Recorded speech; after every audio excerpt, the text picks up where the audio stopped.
Hey, Frog fans, welcome back to Talking Frogs, episode 3, but episode 1 in the Flying T Studios. I'm very excited to be here today with a special guest, former UC Davis college baseball player, current TCU safeties coach, Paul Gonzales. Coach, thanks for coming on the show tonight. My pleasure. My pleasure. Really appreciate having you on the show. So to get us going, I want to take us in the Wayback Machine and go back to California to your time at UC Davis playing college baseball.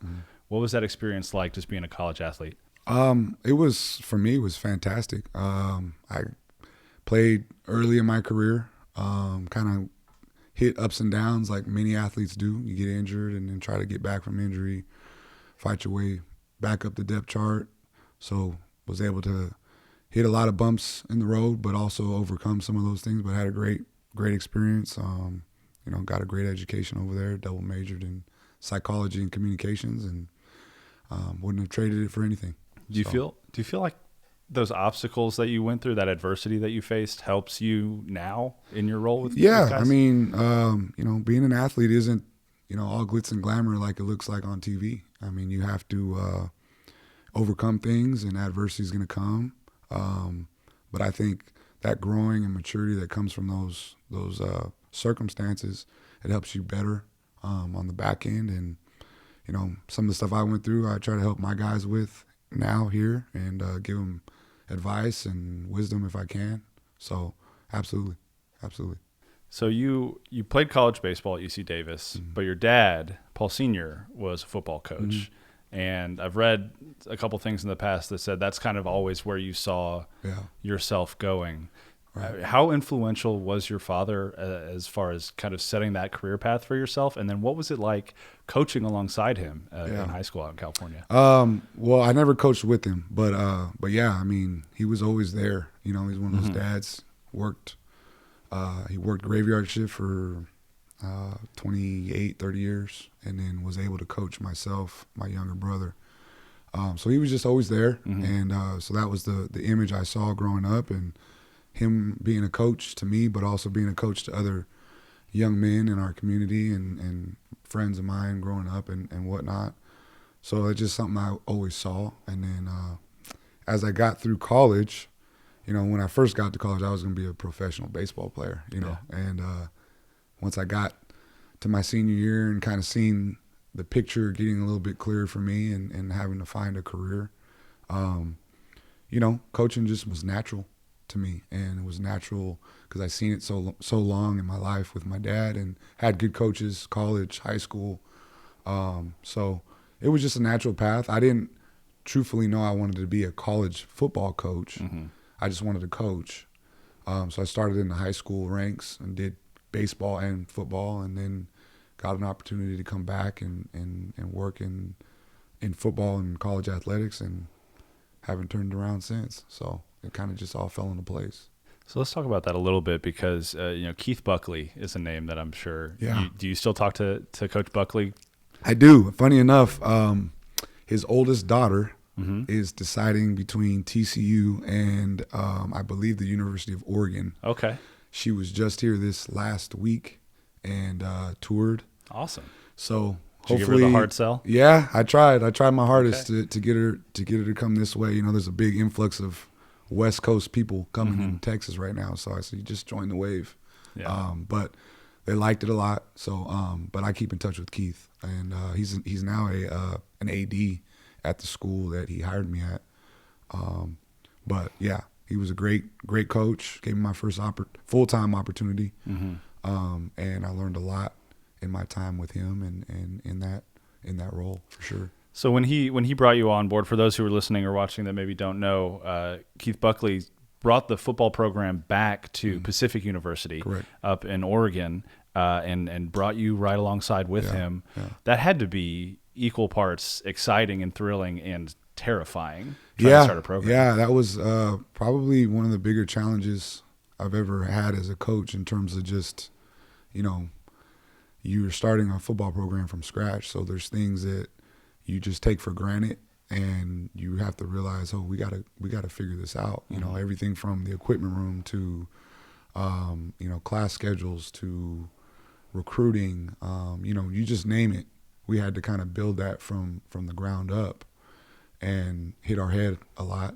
But also, you know, it was a really good experience for me as a young coach because I was having to wear a lot of hats.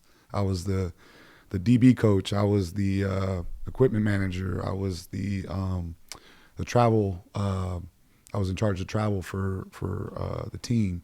So I had all these things I had to do. So it forced you to be organized, and you know, you had to figure out and be really just, you know, kind of frugal with what you did. You know, because you also weren't given this abundant financial padding to do all this stuff, right? You had to figure out ways to make things work, and you know, and you're dealing with a Division III athlete, so it was different dealing with those young men as well. But most of our kids were, you know, 18 years old, and we were in a conference that's really good, and we were playing against 22 and 23-year-olds, so it was a challenge, man. You know, and oftentimes we went out there and we're looking at the opposing sideline saying, "Ooh, this is gonna get interesting today." Yeah, it's gonna be tough. But no, it was a good, fun experience, and now they're very, very successful over there. And I think it's been, you know, I was proud to be a part of the building blocks early, but they've done a nice job. Keith's done a nice job of continuing that program forward since I left. So you left after how many years were you at Pacific? 2. Yeah. And then you landed a GA gig here yes, in Fort Worth, Texas. Yeah. What was the transition like for you going from Division III startup football program in the Pacific Northwest to D1 school in Texas? It was a little bit of a culture shock, you know, and I say that in a good way. You know, Texas is the mecca for high school sports, high school football and football. And so getting here, it gave me a different perspective on the job, you know. You realize how important football is in this area of the country in a hurry, especially if you're in Texas. So that was, you know, unbelievable for me to see that. And then seeing, you know, Power 5 football up close and personal, I think, you know, it was a great experience early on because I got to see a head coach and a coaching staff that was very seasoned and had a lot of success, you know, figure out their way in a new conference and then experience success in that conference. So those first 3 years for me were a lot of highs, some lows, but mostly highs, a lot of learning. And it was just an opportunity to be a sponge and really pick up a lot of things and see how you can be successful and have a you know, longevity in his career. So it was good. Did you almost feel a little bit at home though with just how football crazy Texas is? Yeah, it was a welcome sight for sure. And like I said, I had seen, I had been to football games in this area of the country, both as a high schooler and in college. I saw some games as a fan, but to see it from the coaching perspective and the importance of it, it was just, you know, it was eye-opening experience for sure. But for me, it was what I hoped it would be. You know, it was why you get into coaching. You know, so I loved it. You know, from the onset. You know, and two, just, you know, being an undergrad at TCU when I was there from 05 to 09 and seeing some of that just from the stands of this transition and program growth and more people wanting to come and see TCU play, and, you know, the kind of the byproduct of that, of the kids applying to come to school here just generally growing and growing and growing. You know, I think that, you know, watching that coaching staff and you being a part of that, just kind of grow the whole university through the success that you guys were having on the field was really cool to see. Yeah. It's an amazing thing to see, you know, the school pride in the football team and the attention that can bring to a university, you know. So I had never experienced it on that level before, and so seeing it was really cool, you know, for me as a young coach in my career. So we talked a little bit about success, and you mentioned, you know, the ups and downs of the profession a little bit, but I think it was a couple of years ago you were named one of the 35 under 35 by your peers, essentially, right? That was a voting system by your peers that said you were one of the best young and up and coming coaches in the college level. What did that mean to you to be recognized by your peers like that? It was humbling. Certainly for me, it was, kind of one of those things where you realize all the hard work that you put in, that it's being recognized. But it was a great experience. I mean, we got a chance to go, and there was some, in the group that I was in, there were some really, really accomplished coaches already. Brian, I can't even remember his last name. Sorry. Receivers coach from Ohio State was there, was in it. Elijah Robinson, D-line coach at A&M. I mean, those are just to name a few, but there was a lot of really good coaches in that group that year, and getting to, just spend a day with those guys and learn kind of the ins and outs of how they got to their point in their careers, and comparing it to mine, and then getting to sit in front of some speakers, and hear some of the things that they had to present to us. It was an experience that I'll never forget, because I learned a lot, and it was just great to be in a room with those kinds of people in the industry, for sure. Yeah. When you start to talk to about kind of the elite level of folks in the industry, from a recruiting perspective in the state of Texas, your name keeps coming up time and time again as being one of those guys that is one of the better recruiters in the state. And so for you, what goes into building that relationship with a young kid and ultimately trying to convince them that TCU is the place where they need to be? Right. Number one, you have to get on early. I think that's kind of where the recruiting has changed in the last probably 10 years since I've been at TCU. You have to get on a kid early. You have to get his family on campus, and build the relationships with, the people that are close to him as well, so that they trust you. My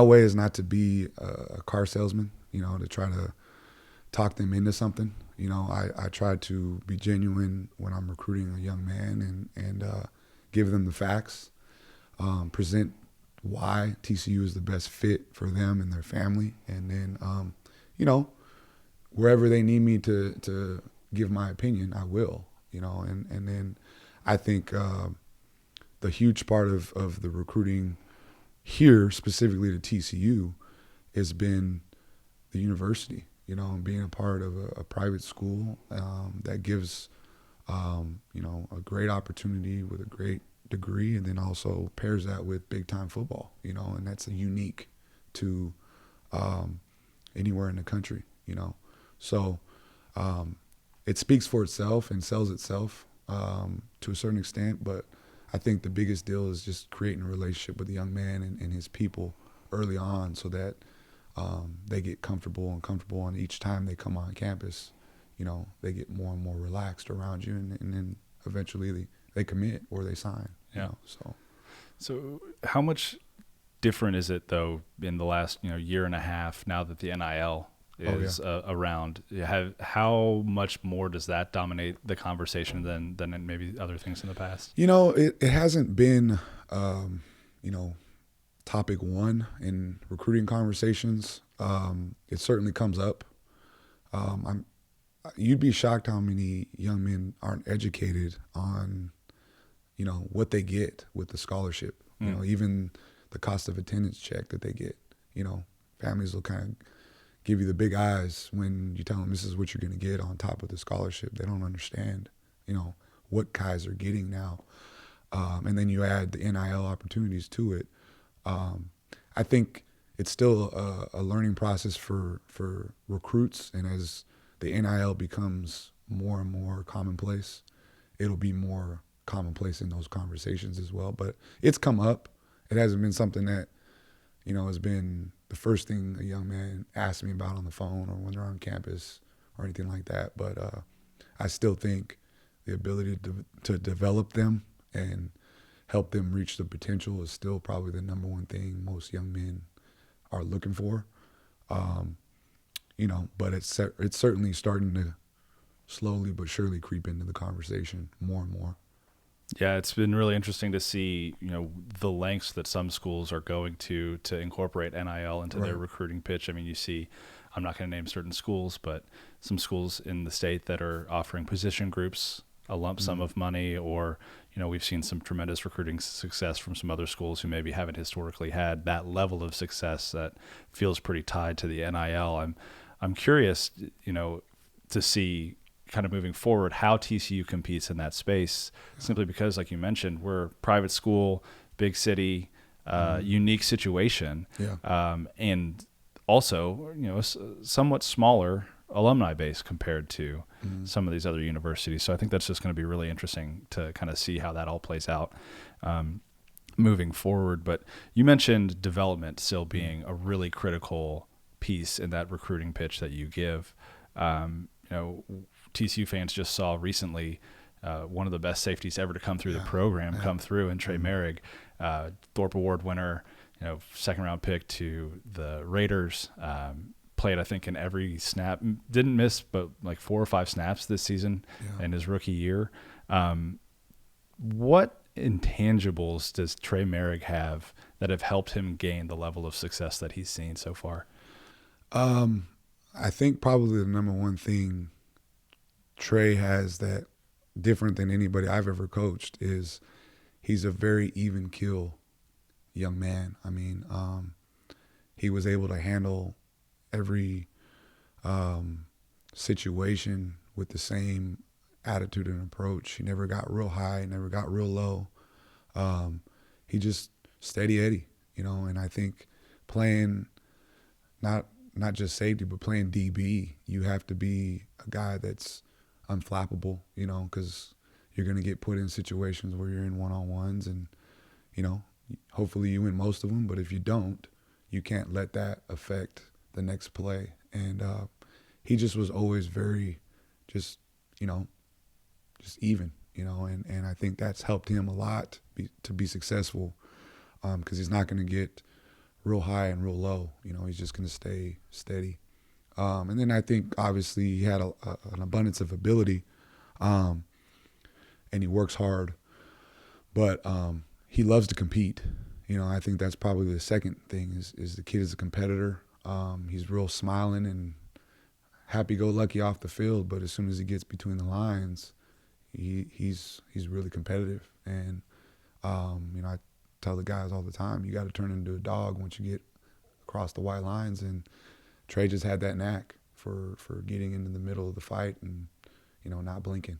So I think the thing that'll stand out in that regard for me with Trey was the Oklahoma State game here, when he kind of got into that tussle. I can't remember the name of the Oklahoma State quarterback now, but they had words for each other in the end zone, and then I think it was a play or two later. He and Ardarius are teaming up in the end zone for a huge interception that really kind of turned the tide in that game. Is that something that can be taught, or to an extent is that just something that's inherent in someone? I think there's certain levels of being able to teach a young man how to handle pressure. Experience is huge. A huge part of that, and Trey was certainly very experienced as a 2-year starter, really as a freshman that played too. But yeah, I mean, you can use teaching moments, I think, more than anything, to try to train a young man to handle those situations and to be focused and not overly excited in those moments. And then hopefully at practice, you put them in those scenarios as well, and you try to make practice at a level of intensity that when they get into the football game, they're not going to feel like tight or, that something, is different. It's just going to be the same thing that they've always done. We have a saying in the safety room, and it's actually a saying that's from the Navy SEALs, is you sink to the level of your training. So we're not big believers in you rise to the occasion. We're big believers in when you train at a certain level, when you get into to live bullets, you're going to fall to a certain level as well. So we try to train at a high level so that way when we get put in those scenarios, we're ready, and we're not going to be fazed by anything that could, be different than maybe whatever practice situations we were in. So, but yeah, I think, you certainly look for it in the recruiting process. You look for a kid that can handle adversity and has, a personality that you think can fit that. But I think you can train it some. In this, I kind of want to pivot a little bit and talk about this year's football team. And obviously there was a huge transition that happened last fall. We saw a legend walk out the door, and Sonny Dykes is here. What has been, before we get into coach the new culture a little bit, what kept you at TCU? Were there other opportunities, and if so, what made you stick? Well, there were, but Fort Worth really is what kept me here. My wife loves it here, and our kids, both of my sons were born here, so getting the opportunity to stay was important. And then just seeing who they hired and knowing the regime as far as Mr. Donati and the folks on that side of the building, I wanted to be here, and they offered me that opportunity, and I gladly accepted. And anybody else that was reaching out to me, I really didn't really, just kind of told them, hey, I'm staying put. So it kind of happened quick, and I'm happy for it because it was the first time in my career I've had to truthfully deal with something like that. So we're just fortunate for sure. For I think I can safely speak for TCU fans that say it was really a pleasure to see you stay. You and Malcolm and Doug, and appreciate it. Yeah. Just I think for the players that I've been able to talk to and the folks around the program have said that in the midst of that, it was a huge transition. That you guys did provide some of that stability that I think was really important. Especially in the back half of last season, and you picked up some extra duties, calling defense near the end of the year. Yeah, signaling. How was that? It's been since my days at Pacific that I had to do that. It was fun. It's fun, and you get in the heat of the moment, and I had a blast with the guys, and funny enough, being on the sidelines with Coach Patterson for as long as I was, and watching him be the signaler, and some of the things that he would talk about being the signaler, it's like those 3 weeks, they came to fruition for me as well. So that was kind of fun for me. But it was great. It was a good experience, obviously, as far as that part is concerned, in terms of having a little bit more responsibility on that stuff. But yeah, it certainly was an interesting last month of the season to deal with. So now that we're here, you're 7 practices in, spring practice, with largely a new coaching staff around you. What's the biggest thing that has changed since Coach Dykes took over? I think, in my honest opinion, I think we have just reestablished the onus on discipline. I don't know if you saw any of our morning workouts, but they're wearing a shirt that says discipline across it. Our strength coaches, Kaz Kazadi's been unbelievable as far as just instilling that into our team and reestablishing that in the program. I think we talk to them all the time about challenges and meeting a challenge, and probably the number one challenge anybody has every day is just getting up, and now having to get up at 5 a.m. in the morning, that's a challenge. And it's been a challenge not only for our kids, for me as a coach, because it's been a long time since I was a morning practice person.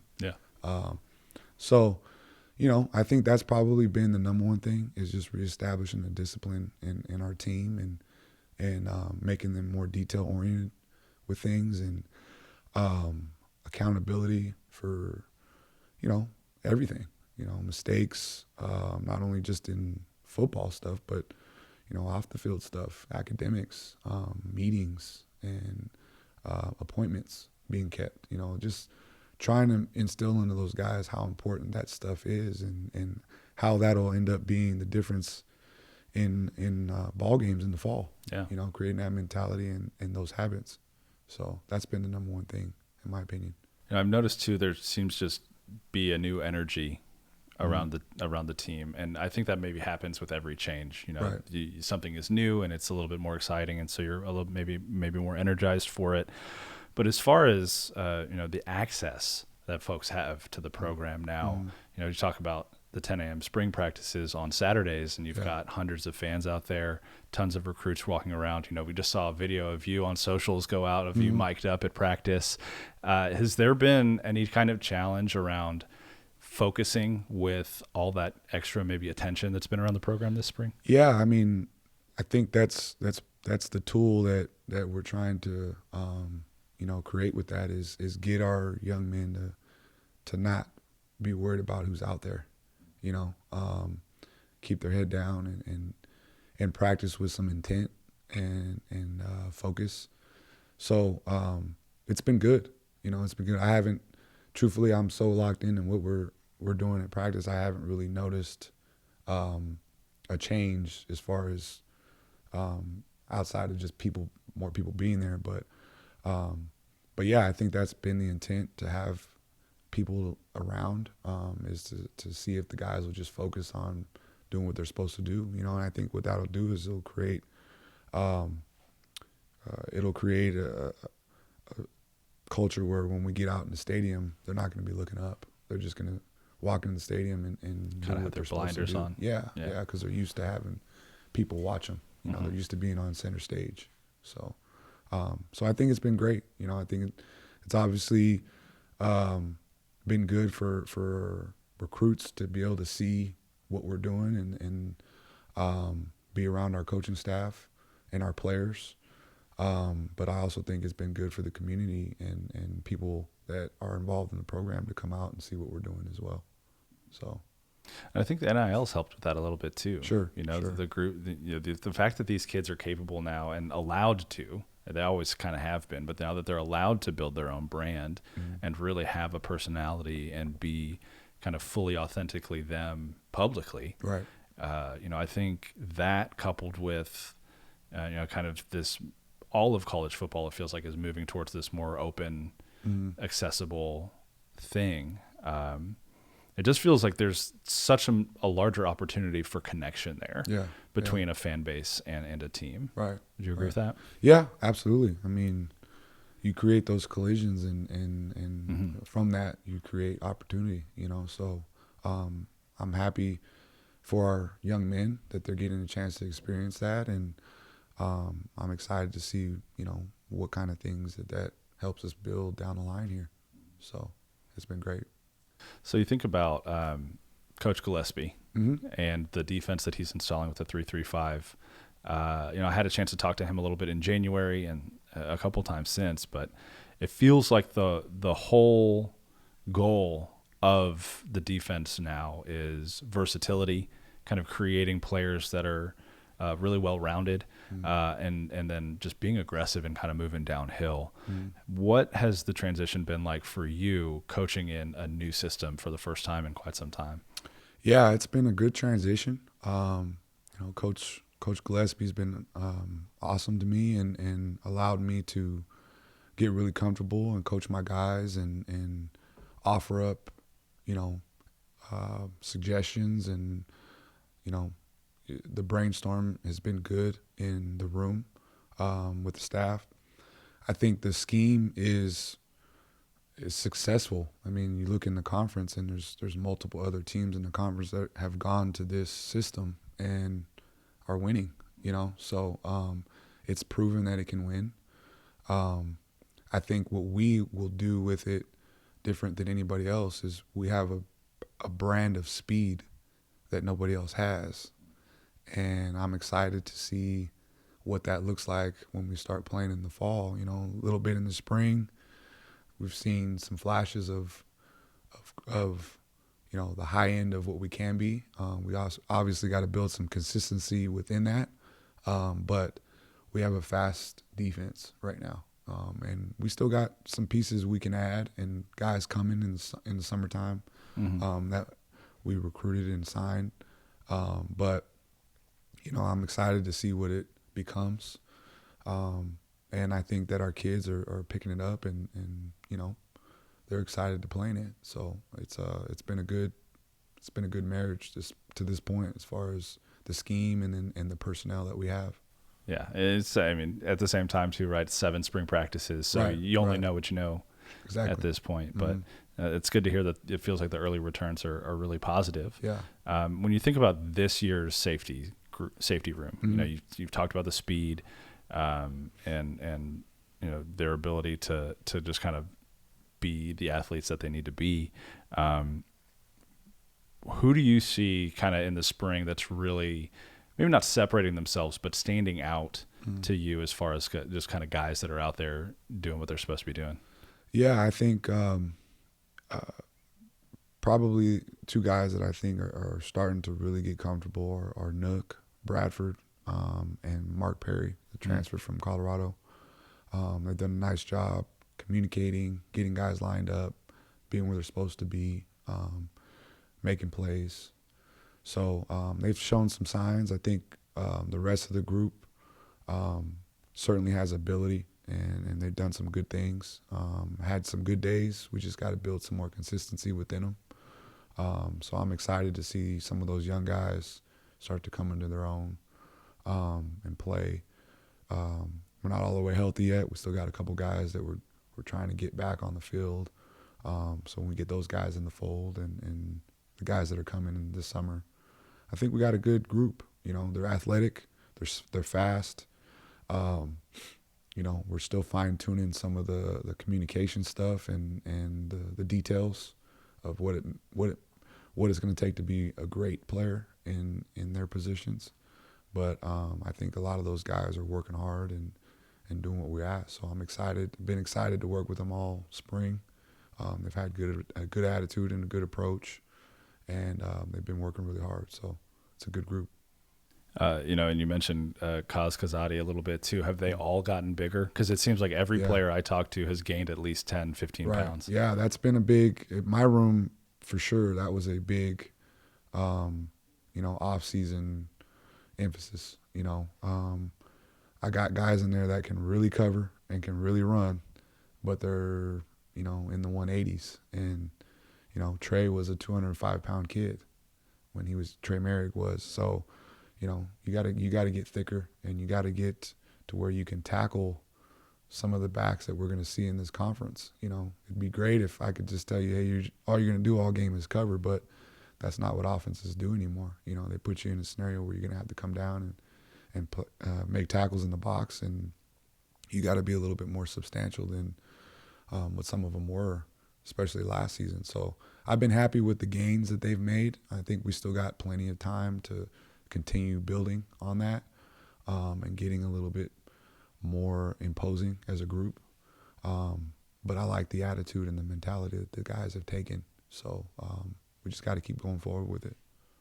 Well, it's gonna be really exciting to see. You've quite a few spring practices left in the spring game, and then we'll see what happens come August. Yeah, absolutely. Paul, I really do appreciate you coming on the show and spending some time with Talking Frogs. Obviously, first studio guest for those of you that are watching or listening. What do you think of the digs? I think it's awesome, man. Yeah, I think it's great. It's fantastic. I love he chose the flying T helmet and went old school on me. Heck yeah. So and you went with the more futuristic look. Yeah, the purple face mask looks good. Mm-hmm. Again, thanks so much for coming on. I really do appreciate it, folks. That'll end this episode of Talking Frogs, episode 3 with safeties coach Paul Gonzales. You can follow us on Frogs Today on Twitter, on Instagram, on Facebook. Like that Facebook page. Obviously, hit up frogstoday.com for everything you need regarding TCU athletics coverage. We've got it all for you right there. And for right now, first 30 days, just $1. So make sure that you sign up. I am your host, Jamie Plunkett. Again, thank you, Paul, for being on the show tonight. We'll see you guys next time. Go Frogs. Go Frogs.